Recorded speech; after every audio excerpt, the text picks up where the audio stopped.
Hello everyone, मैं हूं Mandeep Agarwal. NEET PYQ series में आप सभी का बहुत बहुत स्वागत है। लास्ट वीडियो में हमने कैपेसिटर चैप्टर के नीट 2016 फेज 1 तक के सभी क्वेश्चंस की प्रैक्टिस कर ली थी।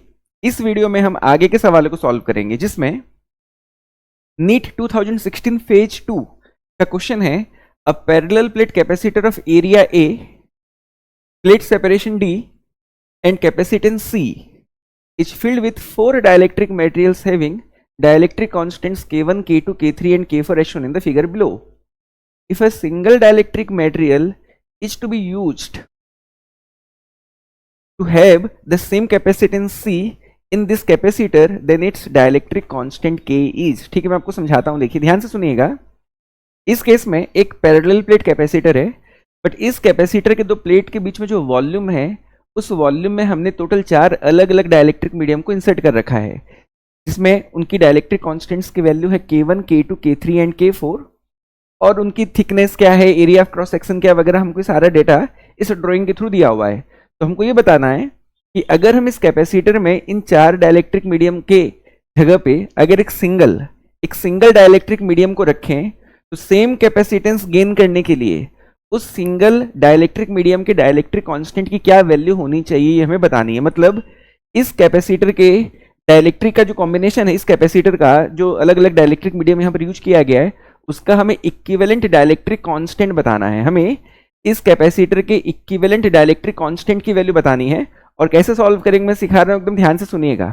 देखिए ये हमारे ऑप्शंस हैं जिसमें हम आएंगे। सुनाओ, देखिए अब ये हमारे सामने सिचुएशन है जिसे हमें सॉल्व करना है। तो मैं आपको एक छोटी छोटी जानकारी दे रहा हूं, जिसको आप बिल्कुल ध्यान से समझिएगा।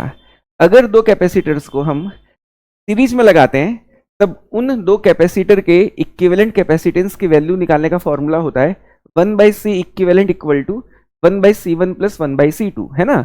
अगर सीरीज कॉम्बिनेशन हो कैपेसिटर का, तब सीरीज कॉम्बिनेशन में इक्विवेलेंट कैपेसिटेंस निकालने का formula 1/C equivalent equal to 1/C1 plus 1/C2। यहाँ पर C1 C2 उन दो कैपेसिटर्स के कैपेसिटेंस हैं जिनका हमने यहाँ पर सीरीज कॉम्बिनेशन किया हुआ है। और अगर हम दो कैपेसिटर्स को पैरेलल में लगाएं, तब उस केस में पैरेलल कॉम्बिनेशन में इक्विवेलेंट कैपेसिटेंस निकालने का फॉर्मूला होता है C1 प्लस C2। और ये फॉर्मूला बिल्कुल आपको याद होगा और आपको होना भी चाहिए। नाउ अब यहाँ पर आप देखेंगे ध्यान से, यहाँ पर K1, K2, K3, K4 4 अलग अलग डाइलेक्ट्रिक कॉन्स्टेंट्स वाले 4 अलग अलग डाइलेक्ट्रिक मीडियम है।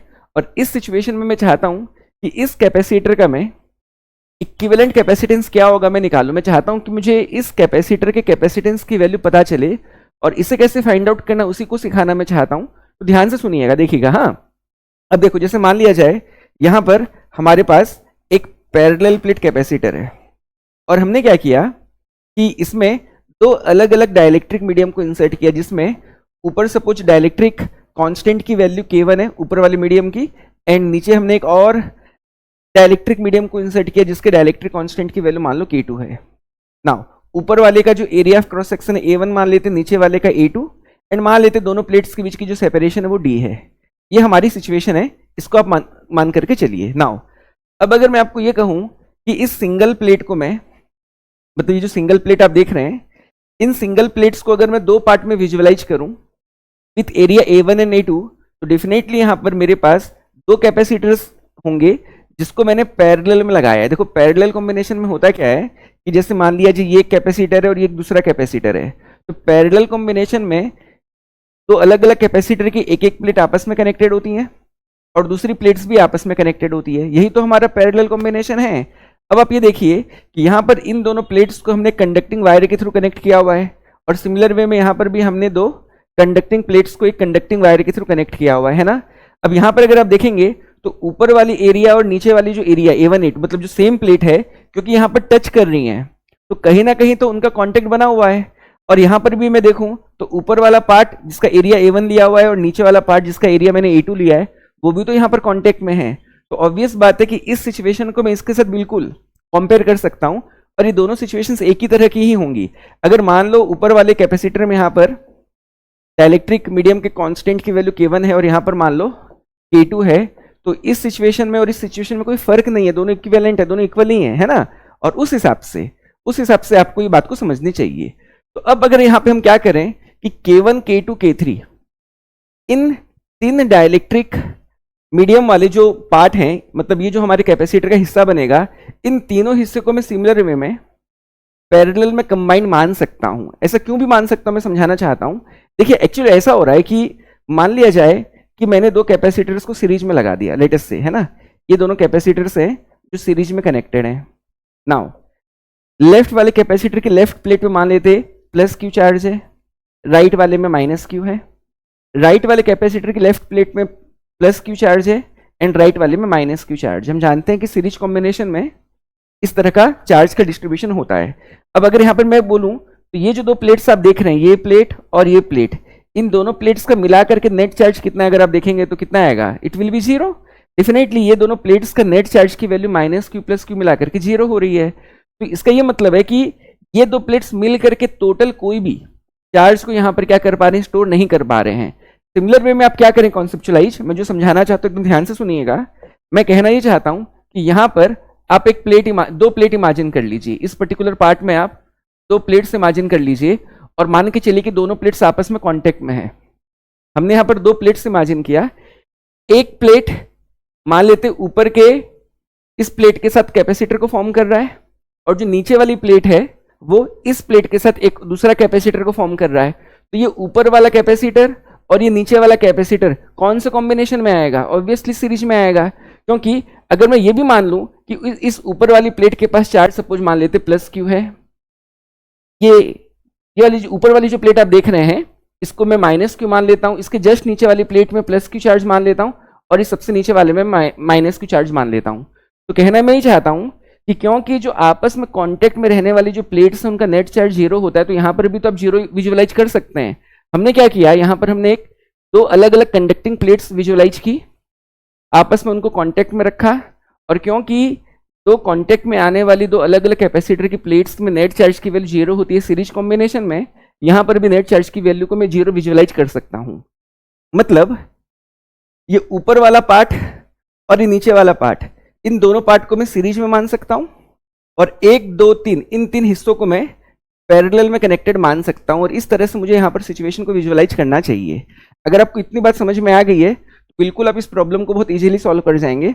और अब मैं आगे इसको सॉल्व करके दिखा रहा हूँ, अब सुनते जाइएगा ध्यान से। अब मैं इन तीन के पैरेलल कॉम्बिनेशन के इक्विवेलेंट कैपेसिटेंस की वैल्यू सबसे पहले लिखता हूँ और जिसे मैं मान करके चलता हूँ C1। Now this will be equal to how much, तो नाउ क्योंकि पैरेलल ये एक दो तीन ये तीन पार्ट हमारे पैरेलल में कंबाइंड है, इसके लिए मैं C इक्विवेलेंट के लिए C1 plus C2 plus C3 वाला फॉर्मूला यूज करूंगा। तो इस ऊपर वाले पार्ट के कैपेसिटेंस की वैल्यू को मैं C1 मान रहा हूं, जिसकी वैल्यू हो जाएगी, नाउ अब इस वाले पार्ट के कैपेसिटेंस की वैल्यू कितनी हो जाएगी, एप्सिलॉन नॉट। एरिया कितना हो गया, A/3। डिस्टेंस कितना हो गया दोनों प्लेट्स के बीच में, यहां पर अगर मैं देखूं तो आधा D/2, तो यहां पर D/2 आ जाएगा। और जो भी डाइलेक्ट्रिक मीडियम के कांस्टेंट की वैल्यू होगी उतना टाइम्स हमें और करना होता है, तो यहाँ पर मुझे K1 मल्टीप्लाई करना पड़ेगा। मैं उम्मीद करता हूँ यहाँ तक की बात एकदम क्लियर है।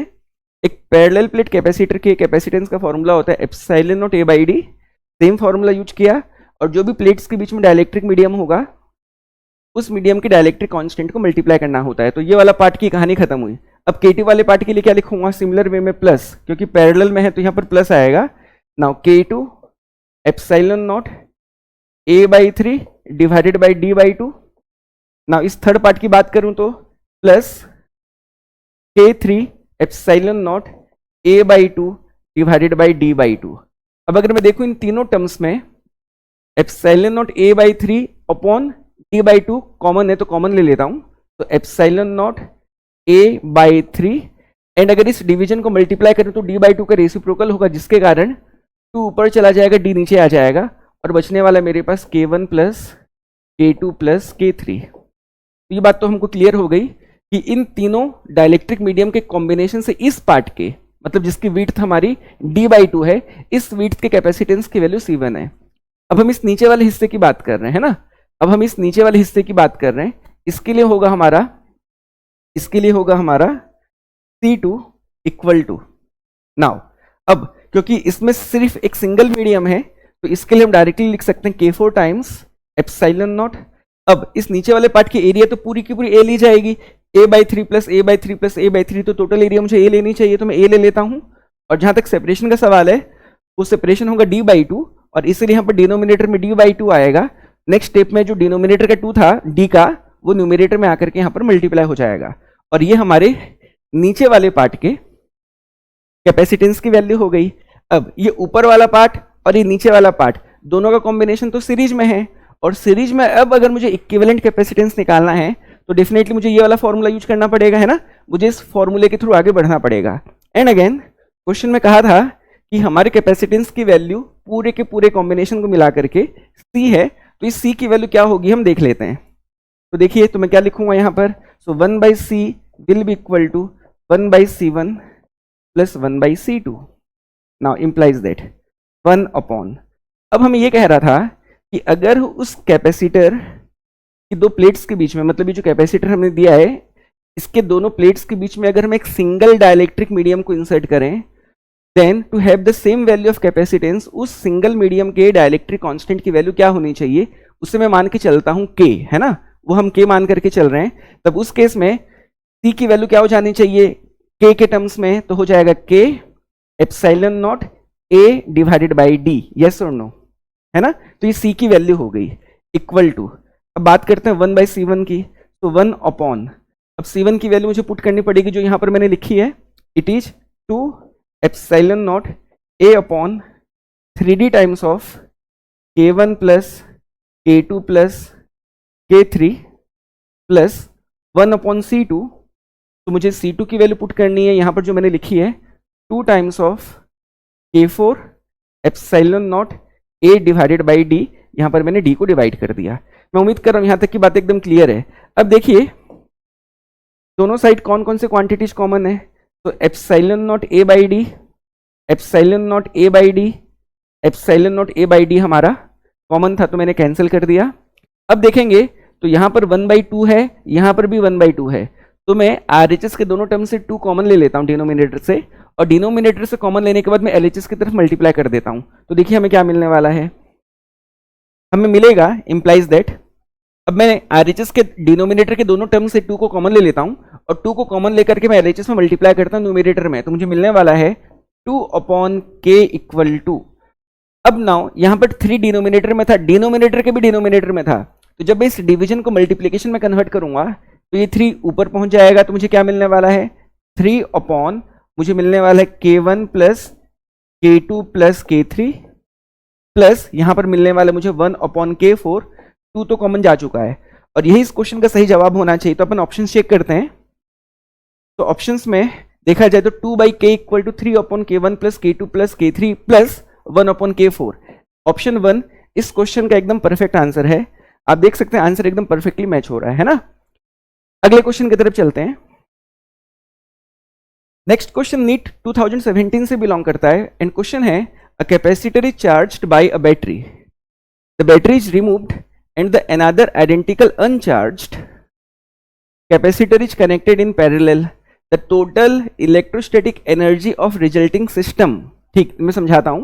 देखिए इस तरह का एग्जैक्ट इस तरह का क्वेश्चन पहले भी आया हुआ है, और उसको मैंने आपको लास्ट वीडियो में समझाया है। कह रहा है कि एक कैपेसिटर को पहले चार्ज कर दिया गया, अब उस कैपेसिटर को फिर डिस्कनेक्ट करके बैटरी से एक उसी तरह के दूसरे कैपेसिटर के साथ पैरेलल में लगा दिया गया। तो कहता है कि इस दौरान अब सिस्टम के पास जो एनर्जी बचेगी वो कितनी होगी। तो देखिए आसान है क्वेश्चन। तो हमने कहा था कि जब हम एक चार्ज्ड कैपेसिटर को किसी अदर कैपेसिटर के साथ कनेक्ट करते हैं तब उनके बीच में एनर्जी का रीडिस्ट्रीब्यूशन होता है, तब हाई पोटेंशियल वाले कैपेसिटर से लो पोटेंशियल वाले कैपेसिटर की तरफ एनर्जी ट्रांसफर होती है, और इस दौरान वो अपने एनर्जी को रीडिस्ट्रीब्यूट करते हैं, और इस प्रोसेस में थोड़ी बहुत एनर्जी का लॉस भी होता है। तो फाइनली जो लॉस ऑफ एनर्जी उसको निकालने का फॉर्मूला मैंने बताया था, that delta U equals to, ये हमारी लॉस ऑफ एनर्जी है, तो निकालने का फॉर्मूला था 1/2 into C1 C2 upon C1 plus C2 into V1 plus minus V2 का स्क्वायर। ये हमारा फॉर्मूला था जो मैं आपको सिखाया था। मैंने ये कहा था कि हम माइनस साइन तब यूज करते हैं जब दोनों कैपेसिटर के पॉजिटिव प्लेट्स को साथ में कनेक्ट करते हैं और नेगेटिव प्लेट्स को साथ में कनेक्ट करते हैं, बट अगर एक कैपेसिटर के प्लस प्लेट को दूसरे के माइनस एंड पहले कैपेसिटर की नेगेटिव प्लेट को दूसरे के पॉजिटिव से कनेक्ट करें तब हम प्लस साइन लेते हैं। अब यहाँ पर दूसरा कैपेसिटर तो अनचार्ज था, मतलब उसके पास कोई पोटेंशियल डिफरेंस रहना ही नहीं चाहिए, और इसीलिए V2 की वैल्यू डायरेक्टली 0 हो गई।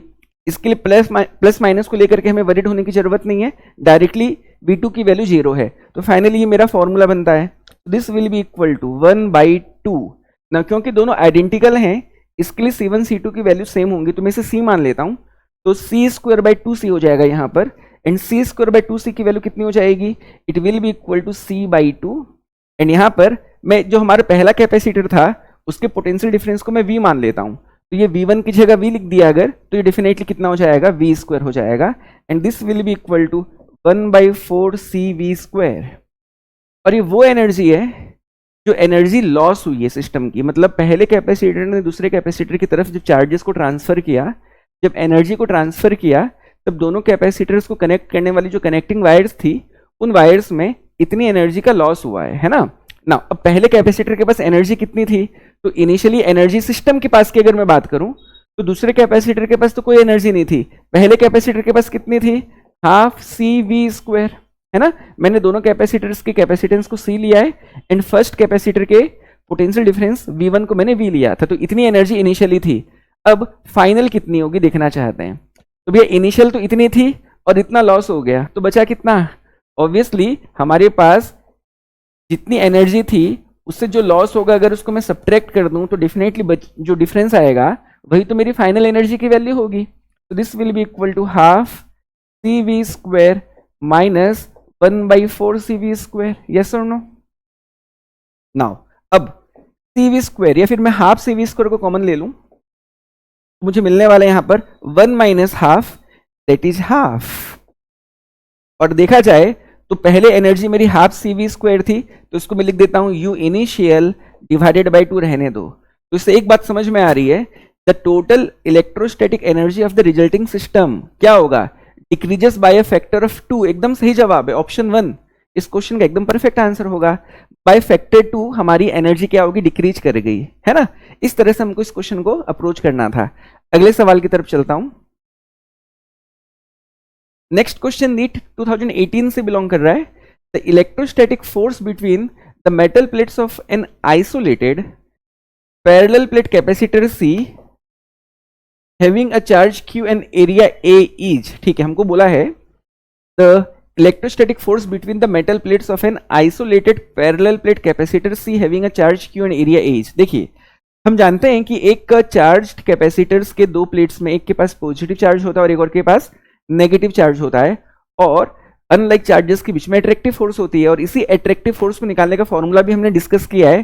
फॉर्मूला है F equal to Q² upon 2A epsilon naught, a very important formula जो बिल्कुल आपको याद होना चाहिए। ये हमारा फॉर्मूला है। अब यहाँ पर मैं देखूँ तो मुझको चार्ज की जानकारी है, मुझको एरिया की भी जानकारी है, और हमें कैपेसिटेंस C बताया गया है। तो पूछा है कि इन चारों में से कौन सा ऑप्शन करेक्ट होगा, तो पहला ऑप्शन कहता है independent of the distance between the plates. अब क्योंकि यहां पर साफ साफ कह रहा है कि जो कैपेसिटर है वो आइसोलेटेड है, बिल्कुल इसमें कोई दो राय नहीं है कि आइसोलेटेड कैपेसिटर के मैं चार्ज को नहीं बदल पाऊंगा। अगर कैपेसिटर मान लेते कि सेल से कनेक्टेड होता, तब उस केस में अगर मैं कैपेसिटेंस को बदलता तो चार्ज की वैल्यू बदलती। अब कैपेसिटेंस को मैं कैसे बदल सकता था, तो भैया मैं प्लेट्स के बीच की दूरी को बदल करके कम ज्यादा करके कैपेसिटेंस की वैल्यू को चेंज कर सकता था। तो अगर मेरी कैपेसिटर कनेक्टेड होती सेल के साथ, तब उस केस में कैपेसिटेंस की वैल्यू के बदलाव के साथ चार्ज की वैल्यू बदलती। बट क्योंकि कैपेसिटर ऑलरेडी आइसोलेटेड है, मतलब वो किसी भी बैटरी से कनेक्टेड नहीं है, तो उसके पास जितनी भी चार्ज की वैल्यू आ चुकी है उसमें मैं किसी भी तरह का बदलाव नहीं कर पाऊंगा। इसके लिए मेरे इस सिचुएशन में Q की वैल्यू तो कांस्टेंट है। नाउ एप्सिलॉन नॉट तुम जानते हैं, it is the permittivity of free space. A हमारा एरिया ऑफ द प्लेट होता है। तो पहला ऑप्शन क्या कह रहा था, that independent of the distance between the plates, एकदम सही जवाब है। ऑप्शन 1 ही इस क्वेश्चन का एकदम सही जवाब होगा। एकदम बात समझ में आ रही है कि फोर्स किसी भी तरह से आइसोलेटेड कैपेसिटर के केस में डी पे डिपेंड नहीं कर रहा।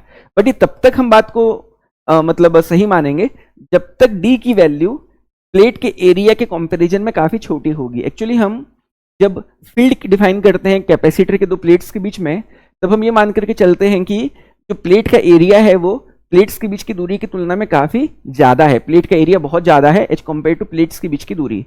तो जब तक डिस्टेंस डी की वैल्यू काफी छोटी है, एरिया के कंपैरिजन में, तब तक डिस्टेंस के ऊपर डेफिनेटली फोर्स की वैल्यू डिपेंड नहीं करेगी। ऑप्शन 1 इस क्वेश्चन का एकदम सही जवाब है। मैं आपके कॉन्फिडेंस बिल्डअप के लिए अदर ऑप्शंस भी समझा देता हूं। Linearly proportional to the distance between the plates, बिल्कुल बात गलत है, डिस्टेंस का तो यहाँ पे कोई जिक्र है ही नहीं। Proportional to the square root of the distance, ये बात भी एकदम गलत है, कहीं दिखता ही नहीं है क्योंकि डी का तो यहाँ पे जिक्र ही नहीं है। Inversely proportional to the distance, एकदम बात गलत है। ऑब्वियसली ऑप्शन 1 इस क्वेश्चन का एकदम सही जवाब होगा। अगले सवाल की तरफ चलता हूं। नेक्स्ट क्वेश्चन नीट 2019 उड़ीसा से बिलोंग करता है। क्वेश्चन है, two identical capacitor C1 and C2 of equal capacitance are connected as shown in the circuit. Terminals A and B of the key K are connected to charge capacitor C1 using a battery of EMF V volt. Now disconnecting A and B terminals B and C are connected. Due to this, what will be the percentage loss of energy? देखिए again उसी तरह का सवाल है जो just अभी हमने सीखा। कह रहा है कि एक की है जिसके दो टर्मिनल से पॉइंट A एंड B, पहले A एंड B को आपस में कनेक्ट करके हमने C1 को V वोल्ट के बैटरी के साथ क्या किया था, चार्ज कर दिया था। अब A B को डिस्कनेक्ट करके हमने B एंड C को कनेक्ट कर दिया। तब क्या होगा कि C1 के पास जो भी एनर्जी आई होगी इस सेल से सप्लाई होने के दौरान, तब वो अपनी एनर्जी को अब C2 की तरफ ट्रांसफर करेगा और इस दौरान कुछ ना कुछ एनर्जी का लॉस होगा। और हमको वही बताना है कि कितने परसेंटेज लॉस होगी एनर्जी की वैल्यू में, है ना। तो हमको ही बताना है। तो बिल्कुल देखो आसान सा क्वेश्चन है। एक बात तो पहले ही क्लियर कर देते हैं कि C1 C2 की वैल्यू क्योंकि सेम है तो इसे मैं C मान लेता हूं, है ना। तो नाउ अब क्योंकि पहले हमने C1 को कनेक्ट किया था सेल के थ्रू, तब डेफिनेटली पहले जो एनर्जी थी वो खाली C1 के पास थी और उस एनर्जी की वैल्यू रही होगी UI। आई मतलब इनिशियल के लिए मैं यूज कर रहा हूँ। C2 के पास तो कोई खैर एनर्जी है नहीं शुरुआत में, तो जो भी एनर्जी हमारे सिस्टम के पास आई थी वो खाली C1 के पास आई थी और थी वैल्यू हाफ CV²। ये हमारी एनर्जी की वैल्यू है ना। अब जैसे ही मैं टर्मिनल्स A B को डिस्कनेक्ट करके BC को कनेक्ट करूंगा, C1 अपनी स्टोर्ड एनर्जी को सप्लाई करने की कोशिश करेगी C2 की तरफ और इस दौरान कुछ एनर्जी का ट्रांसफर होगा बट कुछ एनर्जी लॉस भी होगी। तो जो लॉस है उसको निकालने का जस्ट फॉर्मूला हमने यूज किया था delta U equal to half. Now C1 C2 की जगह में मैं लिख दूंगा C² upon C1 plus C2 की जगह में आ जाएगा 2C into V1 minus plus V2 का स्क्वायर करना था। तो क्योंकि V2 जीरो है, क्योंकि इस कैपेसिटर के पास कोई पोटेंशियल डिफरेंस थी नहीं, तो जो भी थी हमारी C1 के पास थी, तो यहाँ पर V1 की जगह में V आ जाएगा, प्लस करो माइनस करो, V2 की वैल्यू जीरो है और फाइनली यहाँ पर स्क्वायर आ जाना चाहिए। एंड इस हिसाब से हमको लॉस की वैल्यू मिल गई। तो लॉस की वैल्यू कितनी आ रही है, it will be equal to 1/4, 1/2 into 1/2 will become 1/4, C² की वैल्यू आ जाएगी CV²। ये लॉस की वैल्यू है। तो इतनी एनर्जी लॉस हुई out of this total value. तो हमें क्या पूछा है कि टोटल कितना परसेंटेज लॉस होगा। देन परसेंटेज लॉस निकालेंगे कैसे, परसेंटेज लॉस होगा कितना लॉस हुआ out of total value into 100। तो डेल्टा U की वैल्यू लिखूंगा मैं 1/4 CV² अपॉन U इनिशियल की वैल्यू लिखूंगा हाफ CV² और फिर 100 मल्टीप्लाई करूंगा तो मुझे 1/4/1/2 मिलने वाला है। अब 1/4/1/2 कितना हो जाएगा, it will be equal to 1/2 and 1/2 को अगर मैं फिर 100 से मल्टीप्लाई करूं तो ऑब्वियसली आंसर 50% आने वाला है ना। आपको कुछ नहीं करना, डेल्टा U की वैल्यू 1/4 CV² पुट करनी है, U इनिशियल की वैल्यू 1/2 CV² पुट करनी है, CV² को कैंसिल करना है, आपको 1/4/1/2 मिलेगा। 1/4/1/2 की वैल्यू 1/2 ही होगी, इंटू 100 हमारा ये रहा, तो answer will be 50%। So option 3 इस क्वेश्चन का एकदम सही जवाब होगा। अगले सवाल की तरफ चलता हूं। अगला सवाल नीट 2020 फेज 1 से है। The capacitance of a parallel plate capacitor with air as medium is 6 microfarad. With the introduction of a dielectric medium the capacitance becomes 30 microfarad. The permittivity of the medium is, all right, the permittivity of the medium हमें पूछा है। देखिए मैं समझाता हूं। एक air field capacitor के capacitance को निकालने का फॉर्मूला होता है epsilon naught A by D। ये फॉर्मूला हम तब यूज करते हैं जब कैपेसिटर के दोनों प्लेट्स के बीच में रहने वाली मीडियम एयर हो या फिर कोई मीडियम ना हो, वैक्यूम हो, है ना, तब हम इस फॉर्मूले को यूज करते हैं।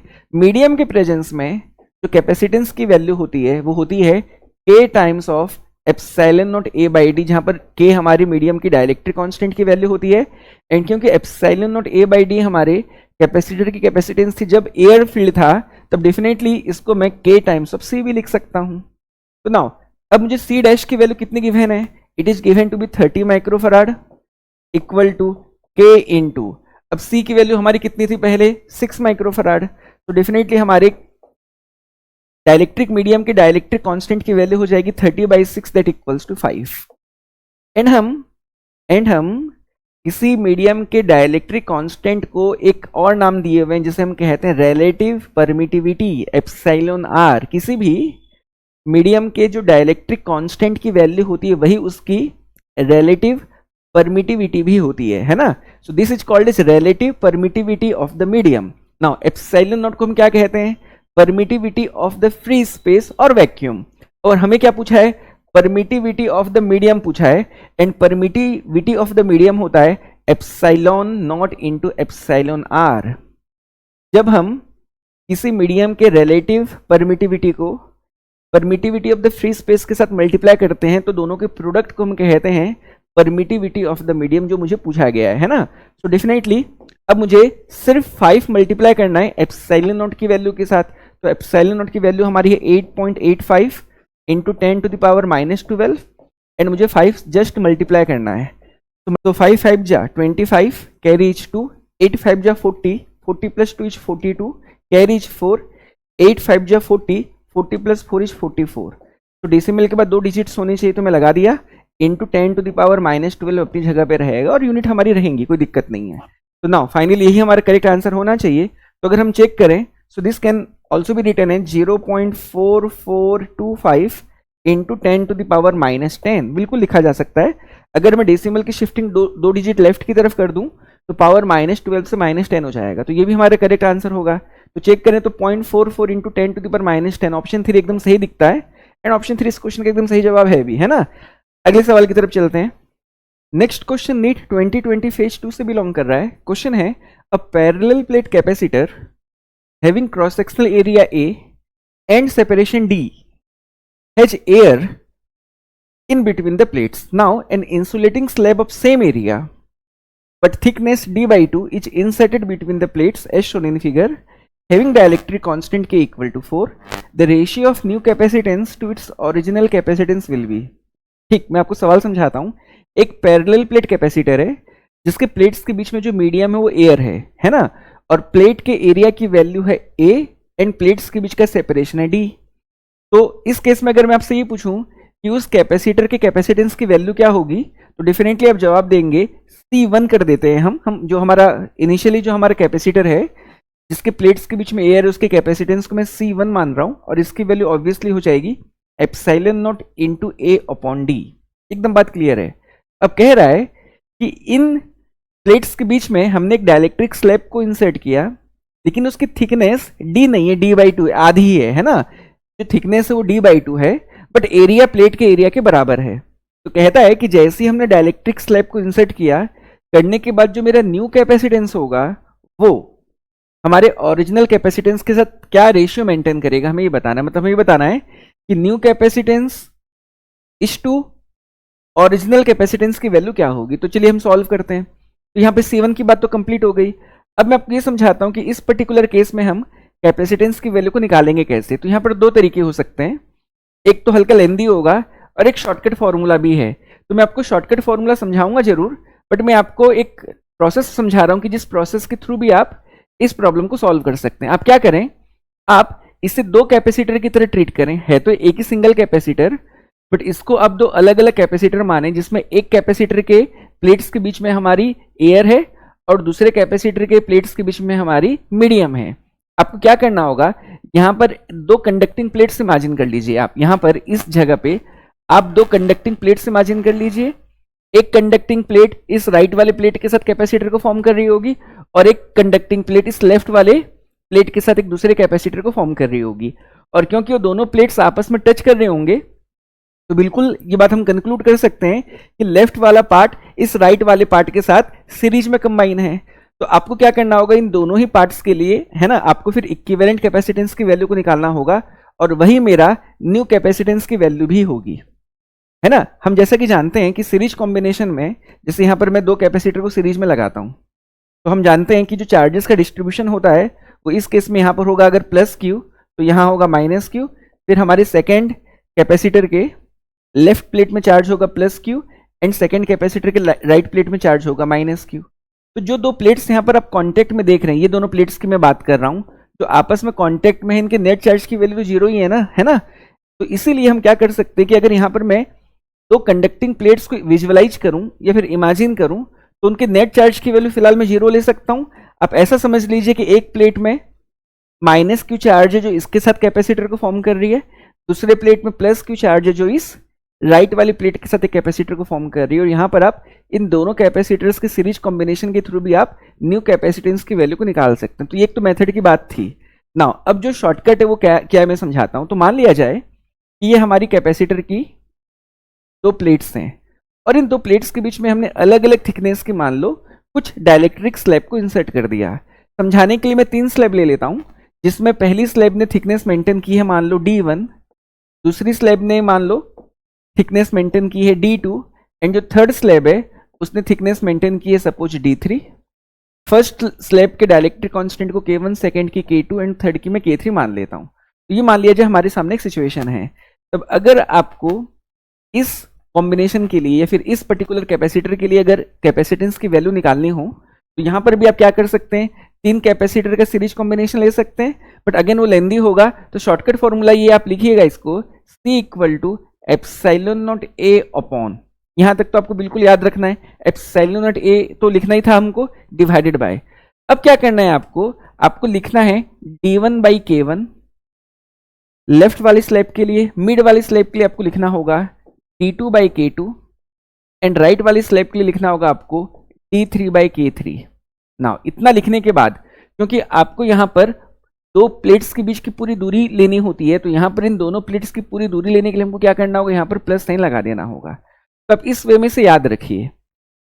और ये जो फॉर्मूला है जितने भी नंबर ऑफ डाइलेक्ट्रिक मीडियम्स हो सकते हैं सबके लिए वैलिड है, 1 रहे तो भी वैलिड है, 2 रहे तो भी वैलिड है, 5 रहे तो भी वैलिड है। Any number of dielectric slab के लिए हम इस फॉर्मूले को यूज कर सकते हैं और इसकी मदद से अब हम इस सिचुएशन के लिए कैपेसिटेंस की वैल्यू को निकाल लेते हैं। तो देखिए आसान होगा। तो न्यू सिचुएशन के लिए कैपेसिटेंस को मैं C2 मान लेता हूं। Now this will be equal to how much, epsilon naught A upon, है ना, मैं इस फॉर्मूले को यूज करना चाह रहा हूं। तो नाउ D/2 थिकनेस में हमारी एयर है, D/2 थिकनेस में हमारी डाइलेक्ट्रिक मीडियम है। तो डेफिनेटली यहां पर मुझे लिखना चाहिए D1 की जगह में D/2 अपॉन K1 की जगह में मुझको लिखना चाहिए 1, क्योंकि एयर के डाइलेक्ट्रिक कांस्टेंट की वैल्यू 1 होती है। एयर है यहाँ पर और एयर के डाइलेक्ट्रिक कांस्टेंट की वैल्यू 1 होती है। नाउ प्लस, अब रिमेनिंग दूरी मेरी D/2 बच गई, डिवाइडेड बाय, और जो इस मीडियम की डाइलेक्ट्रिक कांस्टेंट की वैल्यू वो 4 है, तो यहाँ पर मैं 4 लिख देता हूँ। Now this will be equal to, तो आप देखेंगे epsilon naught A upon D/2 common है, कॉमन लेने के बाद मुझे क्या मिलने वाला है, 1 अपॉन, नाउ यहां पर मुझे मिलने वाला है 1 प्लस 1/4। देखिए D/2 कॉमन चला गया तो डिनोमिनेटर में के पहले टर्म में बचेगा 1 और यहां पर बचेगा प्लस 1/4। तो 1 plus 1/4 is how much, it is 5/4 और डेफिनेटली यहां पर मुझे 5/4 मिलने वाला है। तो नाउ अब अगर हम देखें तो नेक्स्ट स्टेप में ये 2 इंटू 4 जो डिनोमिनेटर में है ये न्यूमरेटर में चले आएंगे, तो मुझको मिलेगा 8 upon 5 and epsilon naught A by D को मैं लिख सकता हूं C1, क्योंकि वो मेरा इनिशियल कैपेसिटेंस था। तो मुझको बोला था new capacitance to original capacitance कितना होगा, तो C2 अपॉन C1 करूंगा तो मुझे क्या मिलने वाला है, ऑब्वियसली 8:5, और इसीलिए इस क्वेश्चन का आंसर 8:5 होगा। ऑप्शन 3 इस क्वेश्चन का एकदम सही जवाब है ना। अगले सवाल की तरफ चलता हूं। नेक्स्ट क्वेश्चन कहता है नीट 2021 से the equivalent capacitance of the combination shown in the figure is. देखिए बहुत आसान सा सवाल है। यहां पर हमें 3 कैपेसिटर्स गिवन है और हमको ये बताना है कि इन तीनों कैपेसिटर्स के कॉम्बिनेशन की इक्विवेलेंट कैपेसिटेंस की वैल्यू क्या होगी। तो देखिए सबसे पहले मैं बात करता हूं इस वाले कैपेसिटर की। जैसा कि हम एक कॉन्सेप्ट जानते हैं कि अगर दो कंडक्टर्स को हैविंग डिफरेंट पोटेंशियल मान लिया जाए, है ना, हमारे पास 2 कंडक्टर हैं और दोनों के बीच में एक पोटेंशियल डिफरेंस है, मतलब दोनों कंडक्टर्स के पोटेंशियल्स की वैल्यू डिफरेंट है। अब अगर उन दोनों कंडक्टर्स को हम एक कंडक्टिंग वायर से टच करवा देते हैं या फिर डायरेक्टली भी टच करा देते हैं, तो होता क्या है कि जो कंडक्टर हाई पोटेंशियल में होता है उससे लो पोटेंशियल वाले कंडक्टर की तरफ पॉजिटिव चार्जेस की मूवमेंट होती है, मीन्स करंट की मूवमेंट होती है। और ये करंट की मूवमेंट तब तक होती है जब तक दोनों की पोटेंशियल्स की वैल्यू सेम ना हो जाए या फिर पोटेंशियल डिफरेंस जीरो ना हो जाए। मतलब इससे एक बात तो हम कंक्लूड कर सकते हैं कि अगर दो कंडक्टर्स को हम आपस में टच कराएं आइदर डायरेक्टली और with the help of a wire, उनकी पोटेंशियल्स की वैल्यू सेम हो जाएगी। अब हम जानते हैं कि एक जो पैरेलल प्लेट कैपेसिटर है उसके दो प्लेट्स कंडक्टिंग होते हैं और बीच में एक नॉन कंडक्टिंग मीडियम होता है। अब देखिए इस कैपेसिटर की ये वाली प्लेट, मैं यहाँ पे कलर चेंज करके आपको दिखाता हूँ, आपको समझना आसान होगा। यहाँ पर आप देखेंगे तो आप देखिए ये वाली जो कंडक्टिंग प्लेट आप देख रहे हैं ये डायरेक्टली हमारी इस कैपेसिटर के दूसरे प्लेट से कनेक्टेड है। तो क्योंकि इस कैपेसिटर के दोनों प्लेट्स को हमने आपस में कंडक्टिंग वायर से टच करा दिया तो दोनों प्लेट्स के बीच का पोटेंशियल डिफरेंस कितना होगा? Definitely it will B zero.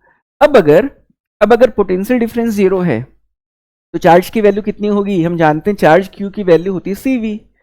तो भैया अगर V की वैल्यू जीरो है, if V equals to zero implies that Q equals to zero. तो इसका ये मतलब है कि अगर हम इस कॉम्बिनेशन को किसी सेल के अक्रॉस कनेक्ट कर भी दें तो ये कैपेसिटर किसी भी तरह का चार्ज ड्रॉ नहीं कर पाएगा। मतलब है तो जरूर सर्किट में, लेकिन किसी भी सेल से एनर्जी या फिर चार्ज को ड्रॉ करने के लिए कैपेबल नहीं है। वो किसी भी तरह से बैटरी से कोई भी चार्ज को ड्रॉ नहीं कर पाएगा। मतलब इसका रहना नहीं रहना बात बराबर है। तो जब इसका कोई काम ही नहीं है इस सर्किट में तो निकाल फेंक दो इसको। तो अगर मैं इसको निकाल के हटा दूं तो अब मेरे पास ये दोनों कैपेसिटर बचने वाले हैं। और अगर आप देखेंगे तो ये दोनों कैपेसिटर आपस में किस कॉम्बिनेशन में? ऑब्वियसली पैरेलल में है। और पैरेलल कॉम्बिनेशन में कैपेसिटेंस की इक्विवेलेंट वैल्यू निकालते कैसे हैं हम? By the formula C equal to C1 plus C2। तो दोनों को जोड़ दो, C plus C2 C। Answer option 3 एकदम सही जवाब होगा, है ना? ऑप्शन 3 इस क्वेश्चन का एकदम सही जवाब है। अगले सवाल की तरफ चलते हैं। नेक्स्ट क्वेश्चन नीट 2021 से है एंड क्वेश्चन है अ parallel plate capacitor has a uniform electric field E in the space between the plates. If the distance between the plates is D and the area of each plate is A, the energy stored in the capacitor is। देखिए इस तरह का सवाल पहले भी NEET में आया हुआ है और मैंने आपको काफी डिटेल में इसके जस्ट पहले वाली वीडियो में सिखाया। देखिए यहाँ पर कहना ये चाह रहा है कि अगर एक कैपेसिटर के प्लेट्स के बीच में यूनिफॉर्म फील्ड E है, प्लेट के बीच की दूरी हमारी स्मॉल d और प्लेट्स के एरिया की वैल्यू A हो तो एनर्जी कितनी होगी? तो हम जैसा जानते हैं कि एक कैपेसिटर में स्टोर्ड एनर्जी निकालने का फॉर्मूला होता है हाफ CV²। तो ऑब्वियसली फॉर्मूला तो यही है, बस हमें यहाँ पे C एंड V की वैल्यू को सब्सटीट्यूट करना पड़ेगा और करते हमें आंसर मिल जाएगा। तो देखिए यहाँ पर हमें करना क्या है, तो this will be equal to half. तो C की जगह में ऑब्वियसली हम लिखेंगे एप्सिलॉन नॉट इंटू A/D, क्योंकि हमें एरिया की भी जानकारी थी, D की डिस्टेंस की भी जानकारी थी प्लेट्स के बीच की। तो डेफिनेटली C की वैल्यू तो मैंने पुट कर दी। नाउ हमने इसके जस्ट कुछ पहले चैप्टर जो क्वेश्चंस हमने सॉल्व किए थे उसमें मैंने आपको एक डेरिवेशन करके दिखाया था और मैंने बताया था आपको कि एक कैपेसिटर के दो प्लेट्स के बीच में रहने वाला पोटेंशियल डिफरेंस एंड प्लेट्स के बीच में रहने वाली इलेक्ट्रिक फील्ड के बीच में एक रिलेशनशिप है। ये रिलेशनशिप मैंने आपको डिराइव करके दिखाया था और मैंने उसको काफी इंपॉर्टेंट मार्क भी किया था और मैंने बोला था कि आपको बिल्कुल याद होना चाहिए। मैंने कहा था कि electric potential and electric field दोनों आपस में रिलेटेड हैं और दोनों बिल्कुल हमेशा साथ साथ रहते हैं। मतलब जहां इलेक्ट्रिक फील्ड होगी वहां पोटेंशियल डिफरेंस होगा, जहां पोटेंशियल डिफरेंस होगा वहां इलेक्ट्रिक फील्ड होगी। दोनों साथ साथ चलते हैं, दोनों को सेपरेट करना पॉसिबल नहीं है। नाउ मैंने कहा था कि अगर किसी कैपेसिटर के दो प्लेट्स के बीच में रहने वाला पोटेंशियल डिफरेंस V है, देन इस V की वैल्यू होगी उन दोनों प्लेट्स के बीच में रहने वाली इलेक्ट्रिक फील्ड इनटू उन दोनों प्लेट्स के बीच में रहने वाली सेपरेशन। एंड इस फॉर्मूले को मैंने आपको कहा था बिल्कुल याद रख लेना। अगर किसी कैपेसिटर के दो प्लेट्स के बीच में रहने वाला पोटेंशियल डिफरेंस V है, प्लेट्स के बीच में रहने वाली फील्ड E है एंड प्लेट्स के बीच का सेपरेशन D है, देन V की वैल्यू E इंटू D होगी, E की वैल्यू V/D होगी। तो फिलहाल मुझको क्योंकि आंसर इलेक्ट्रिक फील्ड के टर्म्स में देना है, क्योंकि मुझे फील्ड की जानकारी है एंड V की जानकारी नहीं है, तो V की जगह में मैं E इंटू D लिख देता हूँ। तो V² के लिए यहाँ पर E²D² आ जाएगा। तो ऑब्वियसली एक D आपस में कैंसिल करते मुझे आंसर मिल रहा है half epsilon not E² into AD, है ना? Half epsilon not E² into AD। Obviously option 4 इस क्वेश्चन का एकदम सही जवाब होने वाला है ना? अगले सवाल की तरफ चलते हैं। नेक्स्ट क्वेश्चन नीट 2022 से है। क्वेश्चन है a capacitor of capacitance C equal to 900 picofarad is charged fully by 100 volt battery B as shown in the figure A. All right. Then it is disconnected from the battery and connected to another uncharged capacitor of capacitance C equal to 900 picofarad as shown in the figure B. The electrostatic energy stored by the system B is, all right, हमको system B के लिए कितनी potential energy होगी ये बतानी है। देखिए question को हम बिल्कुल सॉल्व कर सकते हैं। इस तरह के सवाल पहले भी नीट में आए हैं और हमने सॉल्व करना सीखा। एग्जैक्टली सिमिलर वे में आप इस सवाल को भी सॉल्व कर सकते हैं। मैं सिखा रहा हूं आपको, आप सुनिए ध्यान से, बट आप बिल्कुल इसको सॉल्व कर सकते हैं। यहाँ पे कह क्या रहा है कि एक बैटरी बी की मदद से जिसका पोटेंशियल डिफरेंस 100 वोल्ट है, एक कैपेसिटर सी को चार्ज किया गया। कैपेसिटेंस की वैल्यू 900 पिकोफैराड है, पोटेंशियल हमें 100 वोल्ट हमें दी गई है। अब कहता है कि क्या किया गया, फिर इस कैपेसिटर को डिस्कनेक्ट कर दिया गया और डिस्कनेक्ट करने के बाद एक अनचार्ज्ड कैपेसिटर के साथ जिसकी कैपेसिटेंस भी 900 पिकोफैराड है, मतलब दोनों कैपेसिटर्स के कैपेसिटेंसेस की वैल्यू जो है वो सेम है। तो अब इस चार्ज्ड कैपेसिटर को इस अनचार्ज्ड कैपेसिटर के साथ कनेक्ट कर दिया गया। तो हुआ क्या कि एनर्जी इसके पास तो थी और वो एनर्जी लेकर के यहां भी आई थी, लेकिन हुआ क्या, क्योंकि इसके पास भी 100 वोल्ट का पोटेंशियल डिफरेंस मेंटेन हो गया था during the charging of the capacitor. Actually क्या होता है कि जिस कैपेसिटर को हम एक सेल के अक्रॉस कनेक्ट करते हैं, तो जो भी सेल के दो टर्मिनल्स के बीच का पोटेंशियल डिफरेंस होता है, वही पोटेंशियल डिफरेंस कैपेसिटर के दो प्लेट्स के बीच में भी मेंटेन हो जाता है। तो अब इस कैपेसिटर के पास भी 100 वोल्ट का पोटेंशियल डिफरेंस है, बट इसके पास तो कोई भी पोटेंशियल डिफरेंस नहीं है। तो डेफिनेटली इस कैपेसिटर से इस कैपेसिटर की तरफ चार्जेस की मूवमेंट होगी और उस दौरान ये कुछ एनर्जी को सप्लाई करेगी। सप्लाई करने के दौरान क्या होगा कि जब चार्जेस की मूवमेंट होगी तब इन कनेक्टिंग वायर्स में हीट एनर्जी का डेवलपमेंट होगा और कुछ ना कुछ एनर्जी वहां पर लॉस हो जाएगी। तो जो एनर्जी थी उससे कुछ लॉस होकर के हीट के फॉर्म में वो डिसिपेट हो जाएगी सराउंडिंग की तरफ। तो बोल रहे हैं कि इसके पास एनर्जी बचेगी कितनी, इस सिस्टम के पास फाइनली एनर्जी बचेगी कितनी। तो हम क्या करेंगे, पहले कितनी एनर्जी निकाल लेंगे, फिर लॉस कितनी हुई निकाल लेंगे, एंड दोनों को सब्ट्रैक्ट कर देंगे, आंसर आ जाएगा। तो नाउ पहले कितनी एनर्जी थी, तो पहले एनर्जी को मैं मान लेता हूँ U1, it will be equal to half CV square के बेसिस पे हाफ C की वैल्यू हमको दिया 900 पिकोफैराड, यहाँ पे लिख दिया मैंने 900 into 10 to the power -12, pico prefix है जिसकी वैल्यू 10 टू द पावर -12 होती है, इंटू V स्क्वायर, V की वैल्यू 100 है, 100 का पावर 2 हो जाएगा 10 टू द पावर 4 जूल हमारी यूनिट हो गई। ठीक, इसको मैं लिख सकता हूँ 900/2 को लिख सकते हैं 450 into 10 to the power -12 into 10 to the power 4 becomes 10 to the power -8 joule. तो इतनी एनर्जी शुरुआत में थी। अब मैंने आपको लॉस ऑफ एनर्जी निकालने का भी एक फॉर्मूला सिखाया है। हमने एक शॉर्टकट फॉर्मूला सीखा जिसकी मदद से हम ये निकाल सकते हैं कि हमारी एनर्जी कितनी लॉस होती है व्हेन 2 चार्ज्ड और 1 charged and another uncharged capacitor are connected together, है ना। तो हमने एक फॉर्मूला सीखा था कि अगर हमारे पास दो कैपेसिटर्स हों और उनको आपस में कनेक्ट कर दें तब वहां पर कुछ एनर्जी का लॉस होता है और उस लॉस को निकालने का फॉर्मूला है half C1 C2 upon C1 plus C2 into V1 plus minus V2 square. ये फॉर्मूला हमने सीखा और इसको मैंने कई बार यूज भी किया। यहाँ पर C1 C2 हमारे फर्स्ट एंड सेकेंड कैपेसिटर के कैपेसिटेंसेस की वैल्यूज हैं, V1 हमारे फर्स्ट कैपेसिटर के प्लेट्स के बीच में रहने वाला पोटेंशियल डिफरेंस है, V2 हमारे सेकेंड कैपेसिटर के प्लेट्स के बीच में रहने वाला पोटेंशियल डिफरेंस है। हम माइनस साइन तब यूज करते हैं जब दोनों कैपेसिटर की पॉजिटिव प्लेट्स आपस में कनेक्ट होती हैं और नेगेटिव प्लेट्स आपस में कनेक्टेड होती हैं। प्लस साइन तब यूज करते हैं जब एक कैपेसिटर की पॉजिटिव दूसरे के नेगेटिव, फर्स्ट कैपेसिटर के नेगेटिव दूसरे के पॉजिटिव से कनेक्टेड होती है। तो ये हमारा प्रोसेस होता है। तो क्योंकि मेरा सेकेंड कैपेसिटर अनचार्ज्ड है तो V2 0 है, तो V1 प्लस ले लो माइनस ले लो कोई फर्क पड़ेगा नहीं, तो फाइनली मेरा V1 स्क्वायर आएगा। तो फर्स्ट कैपेसिटर के पोटेंशियल डिफरेंस की वैल्यू हमें 100 वोल्ट गिवन है तो हम पुट करेंगे। सो फाइनली देखिए हमें क्या मिलने वाला है, तो हाफ इनटू, अब क्योंकि दोनों के कैपेसिटेंसेस की वैल्यू सेम है तो मैं C मान लूं अगर, तो C1 इंटू C2 को मैं C स्क्वायर लिख सकता हूं, C1 प्लस C2 को मैं 2C लिख सकता हूं, तो C square by 2C will become C by 2। Now C की वैल्यू हमारी कितनी है 900 पिको के लिए 10 टू द पावर -12 अपॉन 2 आ जाएगा। तो C1 C2 upon C1 plus C2 की वैल्यू आ गई। जहां तक सवाल है V1 स्क्वायर का, तो V1 की वैल्यू 100 है, उसके पावर 2 की वैल्यू 10 टू द पावर 4 हो जाएगी जूल। ये तो लॉस हो गई। अब देखते हैं इसकी वैल्यू कितनी आ रही है, तो 900/4 की अगर मैं बात करूं it will be equal to 225 into 10 to the power -8 joule. तो ये लॉस हो गई थी इतनी इतनी लॉस हो गई तो बची कितनी, जो फाइनल वैल्यू होगी वो definitely initial value minus loss होगी। तो अब अगर मैं इस वैल्यू के साथ इसको सब्ट्रैक्ट करूं तो 10 टू द पावर -8 कॉमन चला जाएगा। 450 minus 225 will become 225 into 10 to the power -8 joule. ये हमारा करेक्ट आंसर होगा।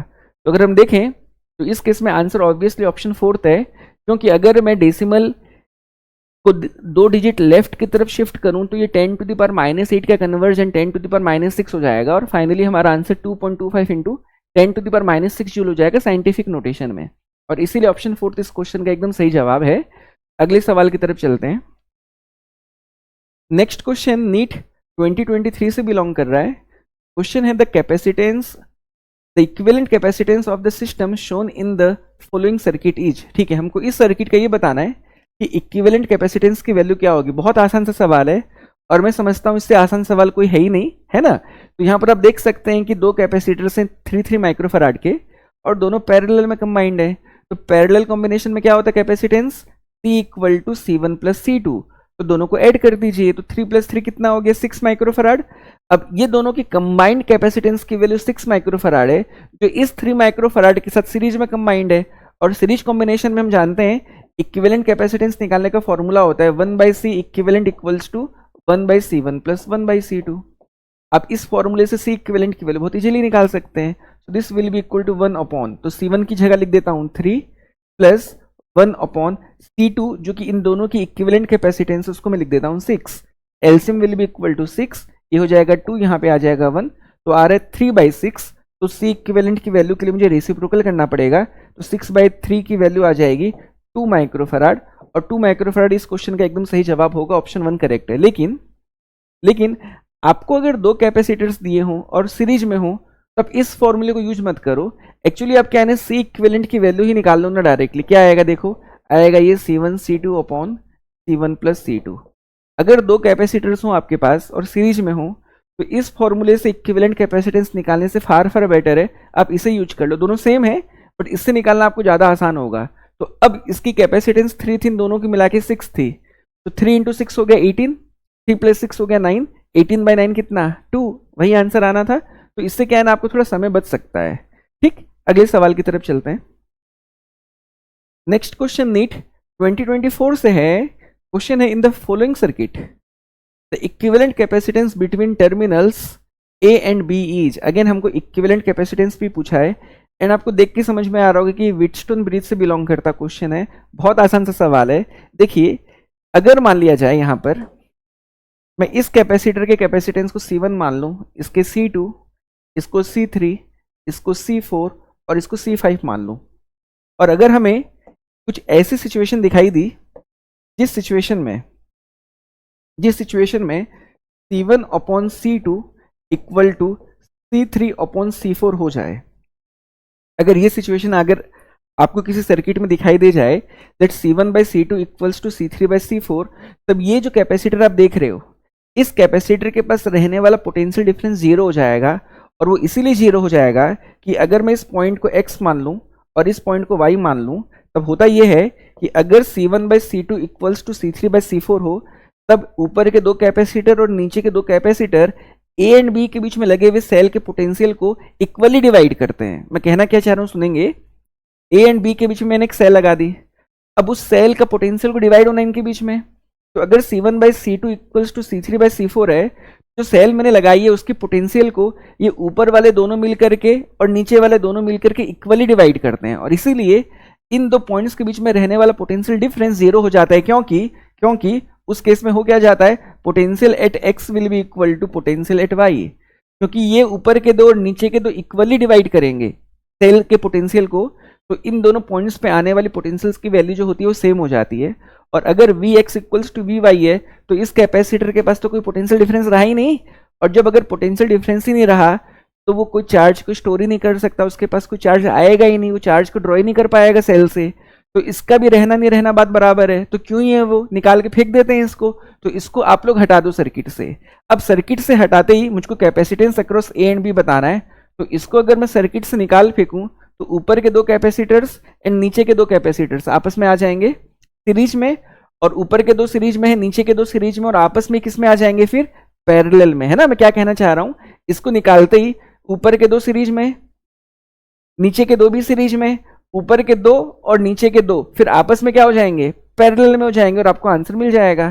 तो अब ऊपर के दो सीरीज में 2 2 कितने हो जाएंगे 1। कैसे, अभी जस्ट मैंने कहा आप लोगों को कि अगर सीरीज कॉम्बिनेशन का सीन रहा तो इक्विवेलेंट कैपेसिटेंस निकालने के लिए आप फॉर्मूला यूज करना C1 C2 upon C1 plus C2, अगर दो कैपेसिटर्स हो तो इसी फॉर्मूले को इन दोनों के लिए यूज करो।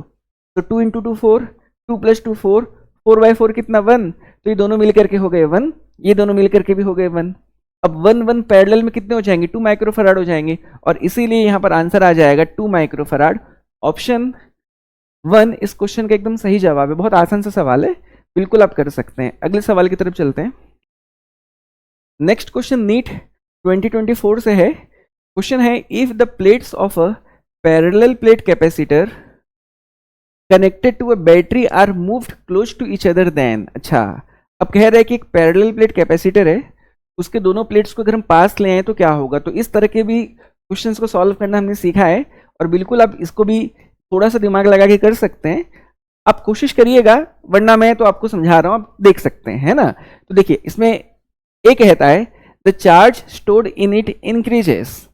नाउ अब क्योंकि मेरा जो पैरेलल प्लेट कैपेसिटर है वो बैटरी से कनेक्टेड है, मतलब आइसोलेटेड नहीं है ना।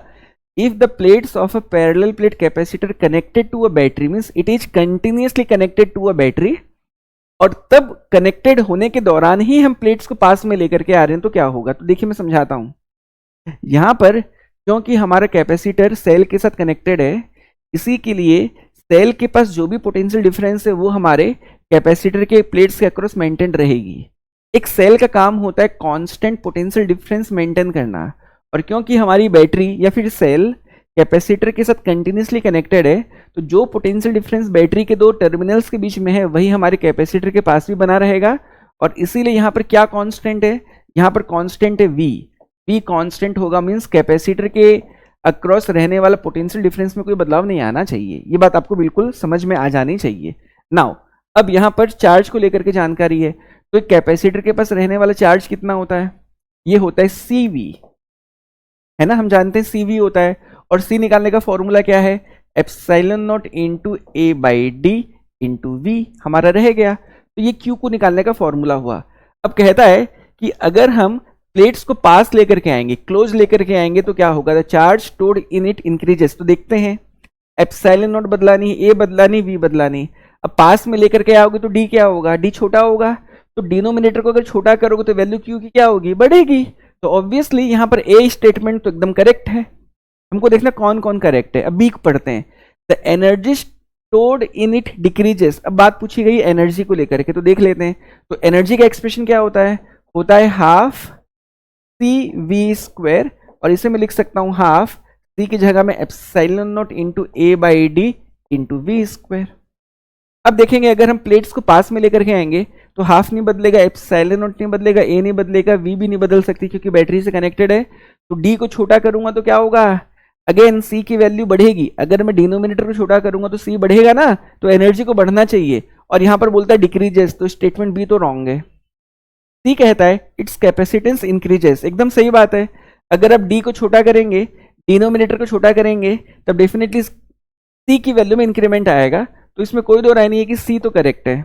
D की बात करते हैं, the ratio of charge to its potential remains the same. The ratio of charge to its potential remains the same. अच्छा एक बात बताओ, C क्या होता है, C की वैल्यू Q/V ही तो होती है भैया। एक कैपेसिटर के प्लेट्स के पास स्टोर्ड चार्ज अपॉन प्लेट्स के बीच में रहने वाले पोटेंशियल डिफरेंस को ही तो हम कैपेसिटेंस कहते हैं। तो अब क्योंकि आप प्लेट्स को पास में लेकर के आ रहे हो, तो डेफिनेटली कैपेसिटेंस की वैल्यू में तो इंक्रीमेंट आया है। देखिए ये जो फॉर्मूला है ना, मिसलीडिंग हो सकता है, क्योंकि कैपेसिटेंस की वैल्यू न तो Q पे डिपेंड करती न तो V पे डिपेंड करती। बिल्कुल याद रखिएगा, C की वैल्यू Q/V जरूर है, बट यहां पर Q एंड V की वैल्यू पे C डिपेंड नहीं करता। अगर आप Q को डबल करोगे तो V भी डबल होगा। अगर आप Q ट्रिपल करना चाहते हैं तो आपको V को भी ट्रिपल करना पड़ेगा, बट यहां पर जो कांस्टेंट है वो C है। अगर आप किसी कैपेसिटर के कॉन्फ़िगरेशन में किसी भी तरह का बदलाव नहीं करते, तब C कांस्टेंट रहेगा, एंड Q बाई V की वैल्यू कांस्टेंट रहेगी। अगर इसको 10 टाइम्स करोगे तो ये भी 10 टाइम्स होगा, और इसके लिए फॉर्मूला मिसलीड करता है और ये बताता है कि C की वैल्यू Q एंड V पे डिपेंड करती, जबकि ये दोनों पे डिपेंड नहीं करती। कैपेसिटेंस किसी कैपेसिटर के उस कैपेसिटर के बनावट पे, उसके इनहेरेंट प्रॉपर्टी पे डिपेंड करती है, और इसको आपको बिल्कुल अच्छे से समझ लेना चाहिए। तो नाउ अब क्योंकि ratio of charge to its potential difference की बात बोली गई है, तो Q बाई V की वैल्यू क्या सेम रहेगी क्या? ऑब्वियसली क्या, और यहाँ पर बढ़ रही है, तो ऑब्वियसली स्टेटमेंट डी भी रॉन्ग है। ई पढ़ते, the product of charge end voltage increases, the product of charge end voltage, तो ठीक है, देखते हैं इसकी बात हम समझ के चलते हैं। तो चार्ज एंड वोल्टेज की बात की जा रही है, तो चार्ज एंड वोल्टेज को हमको यहाँ पर मल्टीप्लाई करना है, the product of charge end voltage. तो चार्ज इंटू वोल्टेज की कहानी पूछी गई है। अब चर्चा करते हैं। देखिए यहाँ पर एक बात तो समझ में आ रही है कि V की वैल्यू में कोई बदलाव नहीं है, V तो सेम है। अब Q की बात करें तो हमने जैसा कि देखा था कि चार्ज की वैल्यू में डेफिनेटली यहाँ पर इंक्रीमेंट है, क्योंकि जब प्लेट्स को पास में लाए थे तो C बढ़ा था तो Q बढ़ा था, तो V में तो कोई बदलाव नहीं है, बट Q तो बढ़ रहा है। अब Q बढ़ रहा है तो दोनों का प्रोडक्ट भी तो बढ़ेगा, और इसीलिए ई स्टेटमेंट करेक्ट हो गया। तो हमको बोला है choose the most appropriate answer from the options given below. तो कौन कौन करेक्ट है? ACE करेक्ट है, ACE ओनली, ऑप्शन 2 इस क्वेश्चन का एकदम सही जवाब होगा। और इसी तरह से आपको इस तरह के सवाल को अप्रोच करना होता है। और इसी के साथ हमने 2024 तक फ्रॉम द चैप्टर कैपेसिटर हर सवालों को सॉल्व किया, और मैंने पूरी कोशिश की कि मैं आपको बहुत अच्छे ढंग से सिखा सकूं। हम हमारे अगले चैप्टर में मोशन इन 2D के लास्ट 17-18 साल के सारे क्वेश्चंस को डिस्कस करेंगे। आप बिल्कुल मेरे साथ जुड़े रहिए और अपनी तैयारी को, नीट की तैयारी को इतना बेहतर करिए कि आप अपनी मंजिल तक पहुंच सके, आप अपने ड्रीम मेडिकल कॉलेज तक पहुंच सकें। मैं पूरी कोशिश करूंगा कि मैं अर्ली से अर्ली सारे चैप्टर आप लोगों को नीट PYQs का मैं करवा करके दूं, ताकि आप अपनी तैयारी को बहुत अच्छा कर पाएंगे। सो मेरी आज की क्लास में इतना ही। Thank you so much, all the best, thank you.